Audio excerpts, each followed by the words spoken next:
Dicen que todos nacemos con derechos humanos. Hola, mi nombre es Carmen Peña y esto es Derechos Humanos y sus características. ¿Qué son los derechos humanos? Los derechos humanos son principios o normas morales que establecen ciertas pautas del comportamiento de las personas, que se fundamenta en el reconocimiento de la dignidad humana y en la construcción de sociedades más justas y equitativas. También podemos decir que los derechos humanos es un conjunto de libertades y derechos fundamentales que todas las personas poseemos por el simple hecho de existir.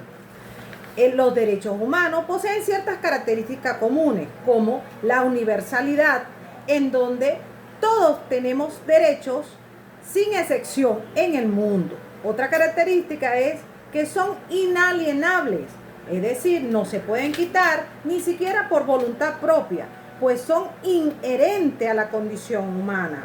Son indivisibles los derechos, es decir, no se jerarquizan, no son unos mejores que otros, no se pueden separar, pues todos tienen igual de importancia.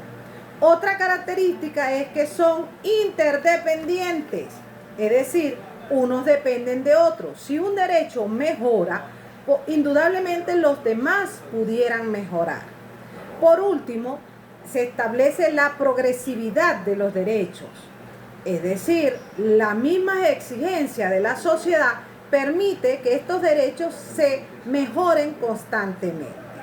Estas características se sustentan en varios principios, como el principio de la libertad, en donde se establece que todos podemos actuar y pensar de manera independiente siempre y cuando no atropellemos los derechos de los demás.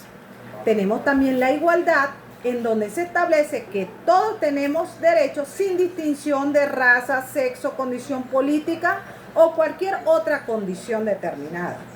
Otro principio fundamental de estas características es la dignidad, estableciendo que la dignidad es el valor intrínseco de la persona, donde tenemos una característica fundamental también que sustenta uno de los principios fundamentales, que es la justicia, donde todos los seres humanos tenemos que ser tratados con equidad y justicia.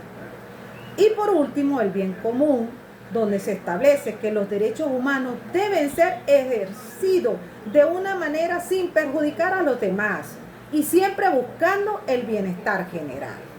Destacando que estos derechos históricamente han sufrido modificaciones y han evolucionado. Aquí aparece la positivización de los derechos humanos. ¿Pero qué es la positivización de los derechos humanos?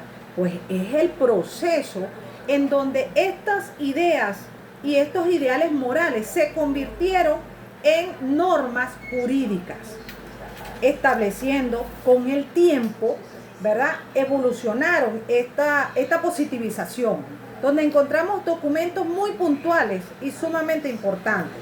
Por ejemplo, en la Edad Antigua y la Edad Media encontramos el cilindro de Ciro y la Carta Magna de 1215.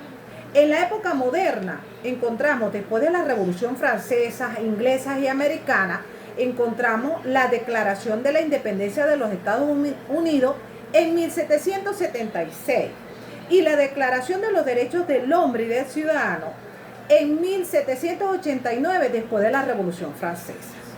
En la época contemporánea, más adelante, y después de la Segunda Guerra Mundial, ¿verdad? Surgiendo a medida de que se visualizó los horrores ocurridos durante la Segunda Guerra Mundial, se establece la Declaración Universal de los Derechos Humanos en el año 1948, que fue el primer documento legal internacional donde reconocían los derechos humanos. Para concluir, tenemos que tener claridad que los derechos humanos son fundamentales para proteger a todas las personas, por lo cual debe ser respetados y protegidos por todos nosotros. Muchas gracias.